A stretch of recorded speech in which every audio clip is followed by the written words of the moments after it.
Hello friends, నేను రాజీవ్ గారు.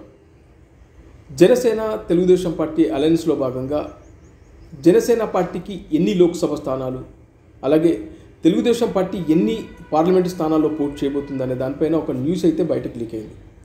ఇక అసెంబ్లీ స్థానాల విషయంలో నేను నిన్నే చెప్పాను, 28 నుంచి 34 స్థానాల వరకు జనసేన పార్టీకి ఇచ్చే అవకాశం ఉంది. జనసేన పార్టీ ఇంకా అధికంగా ఇంకొక 5 నుంచి 6 స్థానాలు అడుగుతూ ఉంది. దాదాపు 40 వరకైనా జనసేన పార్టీ పోటీ చేయాలనే విధంగా ఫైట్ అయితే చేస్తూ ఉంది.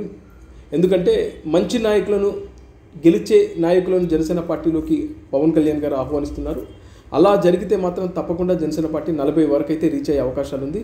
పవన్ కళ్యాణ్ గారు మొన్న చెప్పినట్టు 1/3 మనం స్థానాలు తీసుకోబోతున్నాం అని చెప్పారు. కానీ ఇక్కడ తెలుగుదేశం పార్టీ నుంచి మనకు వస్తున్న లీక్స్ దాన్ని బట్టి చూస్తూ ఉంటే తెలుగుదేశం పార్టీకి సంబంధించిన కీలకమైన వ్యక్తులు బయటకు లీక్ చేసిన విషయం ఏంటంటే 34 స్థానాల వరకు జనసేన పార్టీకి ఇప్పటివరకు అయితే కన్ఫర్మ్ అయింది.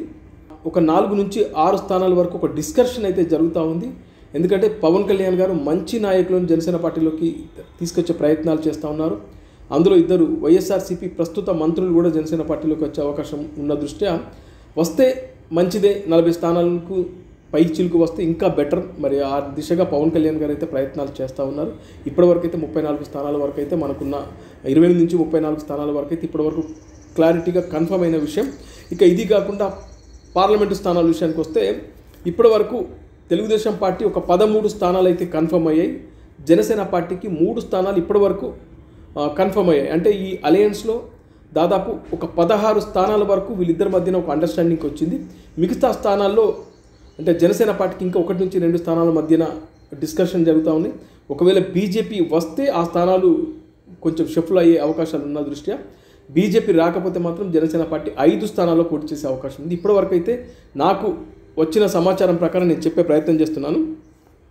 తెలుగుదేశం పార్టీ పోటీ చేసే స్థానాల విషయానికి వస్తే శ్రీకాకుళం, అలాగే అనకాపల్లి, అలాగే విశాఖపట్నం, ఇక అమలాపురం, నరసాపురం, విజయవాడ, నరసరావుపేట, తిరుపతి, రాజంపేట, అలాగే అనంతపూర్, హిందూపురం, విజయనగరం, బాపట్ల, అలాగే ఒంగోలు, నంద్యాల, ఈ స్థానాల వరకు తెలుగుదేశం పార్టీ ఇప్పటివరకు ఒక క్లారిటీతో ఉన్న స్థానాలు. అలాగే జనసేన పార్టీ విషయానికి వస్తే ఏలూరు, మచిలీపట్నం, కాకినాడ, ఇక జనసేన పార్టీ బలంగా కోరుతున్న స్థానాల్లో ఒకటి రాజమండ్రి, మరొకటి విశాఖపట్నం. రాజమండ్రి విషయంలో తెలుగుదేశం పార్టీ పట్టుబడతా ఉంది. ఇక్కడ గద్దె రామ్మోహన్ రావుని మళ్ళీ బరిలోకి దించాలనే విషయం మీద ఆలోచిస్తూ ఉంది. జనసేన పార్టీ ఇక్కడ నుంచి రాజమండ్రి స్థానం కూడా మాకే కావాలి, ఎందుకంటే ఈ ఉమ్మడి గోదావరి జిల్లాలో బలంగా ఉన్న దృష్ట్యా ఈ స్థానం కూడా జనసేన పార్టీ తీసుకునే అవకాశం కోసం ప్రయత్నాలు చేస్తూ ఉన్నారు. మరొకటి విశాఖపట్నం. పోయిన ఎన్నికల్లో విశాఖపట్నంలో మీ అందరికీ తెలుసు జేడీ లక్ష్మీనారాయణ పోటీ చేశారు. ఇక్కడ నుంచి జనసేన పార్టీ కూడా ఒక ప్రముఖ వ్యాపారవేత్తని కూడా బరిలోకి దించే అవకాశాలు ఉన్న దృష్ట్యా జనసేన పార్టీ ఈ స్థానాన్ని బలంగా కోరుకుంటుంది. ఈ 5 స్థానాల్లో ఇప్పటివరకు అయితే 3 స్థానాలు కన్ఫర్మ్ అయ్యాయి. అవే నేను చెప్పింది మచిలీపట్నం, కాకినాడ, ఏలూరు స్థానాలు అయితే కన్ఫర్మ్ అయ్యాయి. ఇది సంగతి. ఇక నరసాపురం విషయానికి వస్తే తెలుగుదేశం పార్టీ నరసాపురం నుంచి sitting MP Raghurama Krishnam Raju Telugu Desam party తరఫున పోటీ చేసే అవకాశాలు పుష్కలంగా ఉన్నాయి. ఆయన తెలుగుదేశం పార్టీలో చేరబోతున్నట్లుగా తెలుస్తూ ఉంది.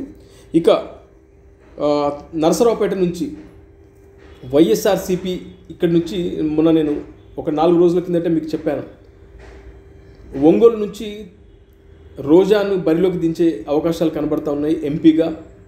అలాగే నరసరావుపేట నుంచి అనిల్ కుమార్ యాదవ్, ప్రస్తుతం నెల్లూరు సిటీ ఎమ్మెల్యేగా ఉన్న అనిల్ కుమార్ యాదవ్ని నరసరావుపేట నుంచి పోటీ చేసే అవకాశాలు ఉన్నాయని నేను మొన్ననే వైఎస్ఆర్సీపీ తరఫున చెప్పాను. నిన్న లిస్టులో కూడా అదే వచ్చింది.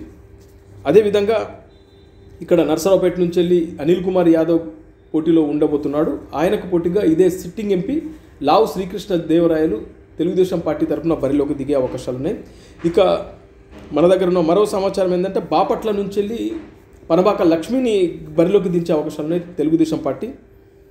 అలాగే నంద్యాల నుంచి కూడా ఇక్కడ బైరెడ్డి రాజశేఖర్ రెడ్డి కూతుర్ని శబరిని ఇక్కడి నుంచి నంద్యాల నుంచి బరిలోకి దించే అవకాశాలు కనబడుతున్నాయి.